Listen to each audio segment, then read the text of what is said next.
So last week we talked about Jesus and how his birth wasn't just as a symbol, you know, look at me, look at me. He came humbly and for us, for the people, to show us that he came to save us, not for just for people to look at us. Or sometimes that's where we get to, look at me, instead of it's about him. Because everything we do should be about him. It should glorify him in some way. If you're going to work, your job should in your job you should glorify him somehow. Even if it's the most horrible job ever, we have to find a way to glorify him. Because that's what he's called us to do. So today we're going to talk about covenant begins with Christ. So Jesus did not come simply to be admired. I don't want to throw you off topic, but Galen's toes look weird. He came to redeem and restore relationships. Christmas is the beginning of God's repair of what sin fractured, including how we love one another. A broken contract leaves people uncertain. Contracts depend on performance. If one side fails to perform, the agreement collapses. But a covenant is different. A covenant is rooted in faithfulness, not convenience. It is a binding promise that ensures even when one party falters. So even when we don't hold up to our end of the deal, God's still there. His covenant stands forever. He made the covenant back with Abraham, and look how many times the Israelites failed over and over again. And he still, even if they had a time of hardship or whatever, he still came back and was with them. Christmas is God's covenant promise in flesh. In sending his son, God was not making a temporary arrangement or offering a trial run. He was declaring, I am with you. I will not walk away. My love is permanent. The incarnation is not sentimental. It is sacramental. God's covenant love is embodied in Jesus. A love that does not depend on your perfection, but on his faithfulness.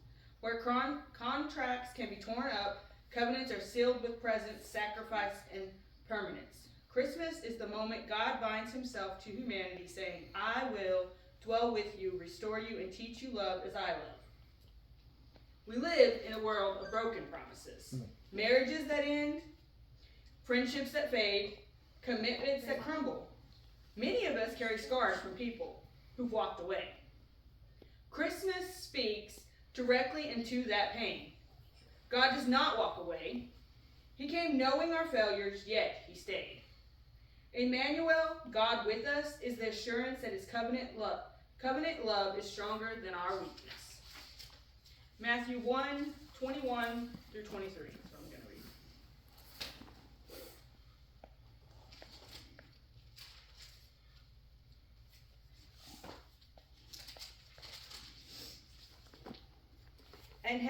And she shall bring forth a son, and thou shalt call his name Jesus, for he shall save his people from their sins. Now all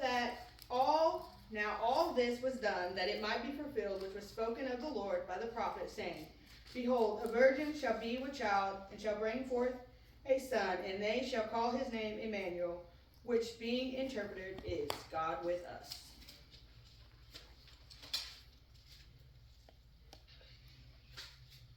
The angel's announcement made it clear that Jesus' mission was salvation, not admiration. His very name, Jesus or Yeshua, means the Lord saves. Salvation is not only about forgiveness of sins, it's about restoration. Because if you just ask him to forgive your sins and you have no change, then you're not really getting to know Jesus, because he's about restoring and bringing things better for you. Repairing what sin is fractured between God and humanity and within our relationship. Inspiration can stir emotions, but it cannot heal brokenness. Salvation is deeper than motivation. It is transformational. Jesus doesn't just give us ideals to strive for. He gives us new life. Reconciled hearts, he changes our hearts. You're not letting me get Cannot talk today either, guys. And the power to love as he loves. Salvation flows outward. A restored relationship with God leads to a restored relationship with others. So, before we come to Christ, sometimes we have those broken relationships that he restores because our sin and and the things that bitterness or hate, whatever it was that we were doing, was between that relationship. And so once we come to him, we slowly see certain relationships heal, but we also see some break away because we had those in our sin life. And once we come to know him, sometimes they're not beneficial to us anymore. And so we have to let go. A motivational speaker can stir emotions, but only a savior can transform the heart. Think of it this way. A coach can inspire a team to play harder, but only a healer can mend a broken bone. Inspiration may encourage effort, but salvation brings wholeness. Many of us settle for inspiration. We want Jesus to make us feel better, to give us a boost, but we don't want to change. We want to feel the feelings he gives us, but we don't want to change heart or change life, or we're not asking questions. But Matthew 1:21 reminds us we came to save, not just inspire. That means he enters the places of most profound fracture, bitterness, broken trust, stranded marriages, loneliness, and begins the work of restoration. So we have all these things. And we even have these things after we come to Christ. Things happen in our lives that we can't control, and these things come up. And too many times we try to run from him. We try to run from his covenant that he has with us because we think we can fix it, or I caused this on my own. Thank you. And Bless you. thank you. That we don't need him to fix it. Where that's what he's here for. He is here to restore us, to bring us whole again from our bitterness, our brokenness, whatever it is that we're going through, our marriages that are fractured. He's here to restore them. We just need to receive his salvation. Don't settle for admiration when he offers transformation.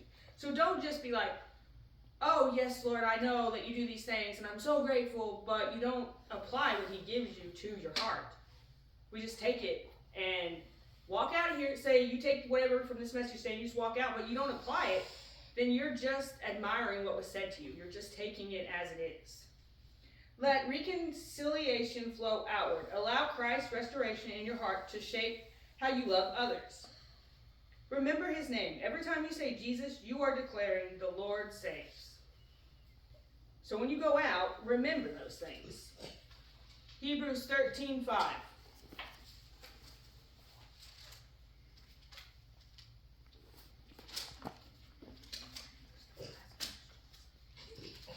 I really need to ask this.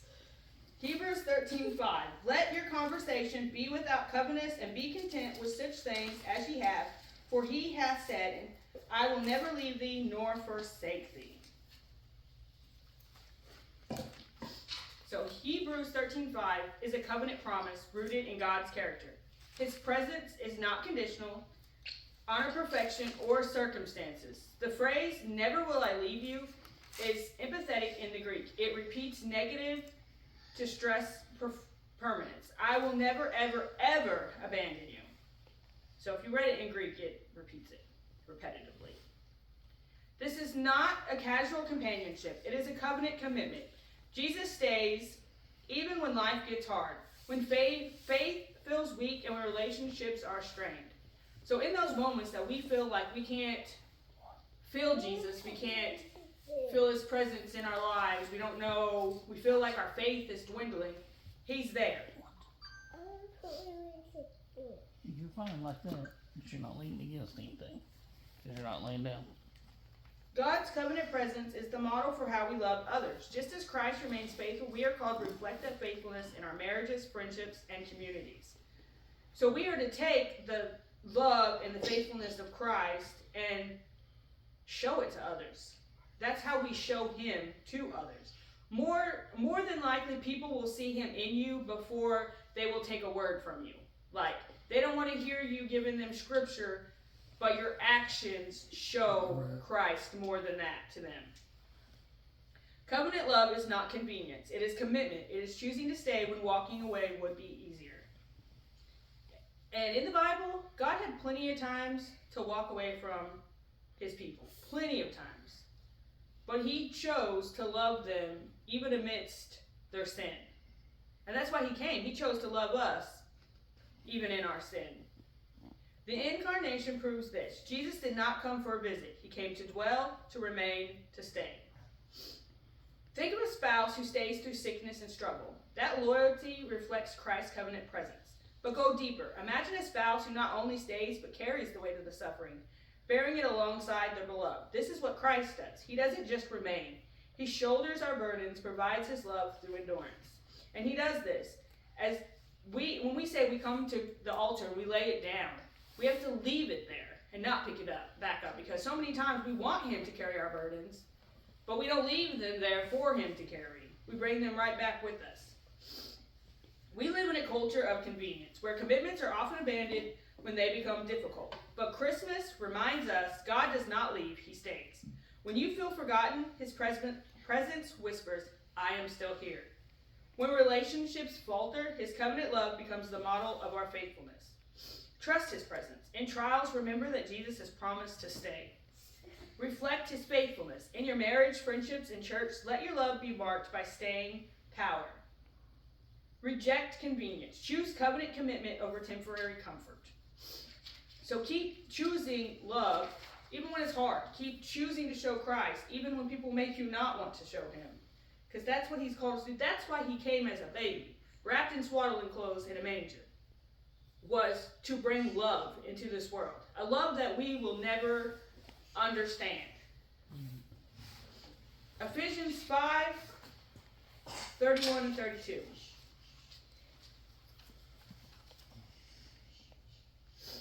For this cause shall man leave his father and mother, and shall be joined unto his wife, and they two shall be one flesh. This is a great mystery, but I speak concerning Christ and the church. Paul reminds us that marriage is not merely relational, it's theological. The mystery of marriage points beyond itself to Christ's covenant with his church. And I feel that's why most marriages fail, is because they look at it as a contract. Like, oh, you see this piece of paper? This is all our marriage consists of. And I used to be one of those people. I used to tell Jay all the time, this piece of paper means nothing. Like, it does to the state, but to me it means nothing. Like, because technically it's just a piece of paper. Yeah, the state requires it, but that doesn't build a relationship. Yeah, the state says this means we're married, but if we're not showing each other love, what's the point of being married? Like, we're not showing each other what God intended marriage to be. Before we talk about vows, promises, or romance, we must first understand Christ's faithfulness to us. Marriage is designed to mirror the covenant love, permanent, sacrificial, and enduring. Marriage is not a human invention. It is a divine reflection. And if you go back to Genesis, the beginning, where he created Adam and Eve, that was the first marriage. And he, in that little bit about them, he tells you what marriage is expected to be like. And it's not something that man came up with. Just as Christ binds himself to his people in covenant love, marriage is a living parable of that faithfulness. The permanence of marriage is not about legalism, but about witness. It testifies to the world that God's love does not end. A wedding ring with no beginning and no end symbolizes this permanence. It points us back to Christ's unending covenant with his people. A wedding ring is a circle. No beginning, no end. The permanence points us back to Christ. But think deeper. The ring is worn daily, not just on the wedding day. In the same way, covenant love is lived daily in patience, forgiveness, sacrifice, and steadfastness. So, your ring should be a reminder to you in your marriage that you're supposed to have grace. You're supposed to love them no matter what. You're supposed to have forgiveness, patience when they're getting on your last nerves. So that, that ring, and it's Christ, he did that with his people. It's the same thing. He was patient with them. He forgave them. He sacrificed for the people. And he was steadfast. He never gave up. In those hard times when they were worshiping idols and all the things, he stayed by their side. He didn't agree with what they did, but he let them learn from their circumstances, which is what he does with us sometimes. Sometimes we choose things and he's like, okay, time for you to learn your lesson here. I'm not just going to bail you out this time. And sometimes we have to learn through that pain, that hardship, whatever it is, that he's still there because he's trying to build that trust, that we will trust him in those hard times, but that also we have to learn from things that we put ourselves into. Marriage is not easy. It requires staying when it's hard, forgiving when it hurts, and loving when it feels costly. This is why Paul ties marriage to Christ's covenant, because only his faithfulness can sustain ours. Whether single or married, we are all called to reflect covenant love in our relationships. Christ's faithfulness redefines what love looks like. Not conditional, not convenient, not enduring. But enduring. Sorry, no, it is enduring. Receive Christ's covenant love. In his faithfulness, heal your broken pieces. Let Jesus redefine faithfulness, not by culture's standard, but by his enduring presence. Prepare your heart for God's design for marriage. Whether single or married, let covenant love shape your relationships. Because I've always said, when you get married, if you can't love yourself, how are you supposed to love your spouse? Mm-hmm. Right. And Christ is the one who gets us to the point to love ourselves. Because it took me a long time to see that, like that he had to be the one to help me love myself. Because people say, oh, well, you're made in his image, you should love yourself no matter what. But that's not that easy. Like, the hurt, the pain, the trauma you've been through, you have to get past all that to be able to love somebody else like Christ loves. So, we have to take his covenant love and apply it to our marriages, to our friendships. And sometimes that's hard. Really hard to do, especially when it seems like it's going downhill. Your relationship, your marriage, whatever, it's going downhill. It's hard to see that covenant love in it, that we have to still reflect it, even if the other person in our relationship is not. The covenant that begins with Christ is the covenant we are called to reflect in marriage. Christmas is not only the story of God coming near, it is the story of God staying, saving, and binding himself to us in unbreakable love. As Christ's love is permanent, marriage is not meant to be temporary or conditional. As Christ's love is faithful, marriage is designed to endure through seasons of joy and seasons of struggle. As Christ's love is sacrificial, marriage calls us to lay down self-interest for the good of others. Marriage is not just relational, it's theological. It is a living parable of Christ's covenant with his church. When husbands and wives remain steadfast, forgive freely, and love sacrificially, they are preaching the gospel with their lives. And is that not true? Like, that is a perfect example of spreading the gospel that you don't even think about. Is if you are loving your spouse, forgiving them, all these things that you're not thinking about, oh me, because it's not about us. Nothing we do is actually about us, it's about Jesus. And so if we're not reflecting him in our marriages and our friendships and those things, are we truly living for him? Or are we just admiring the things he does? Yeah, we can get in his word and we can pray, but are we applying that? Are we loving them like Christ has called us to love them? So we're going to, from this Christmas one, which kind of was a lot about marriage today, when I started preaching, I was like, huh. But, so, next week we'll take a break, like someone else is going to preach, and then the next week we're going to go into our marriage series. So this was kind of, obviously, leading up right to that when I started it. But we will see that covenant love is not an abstract ideal. It is the foundation for how we live, how we love, and how we reflect Christ in our homes. So,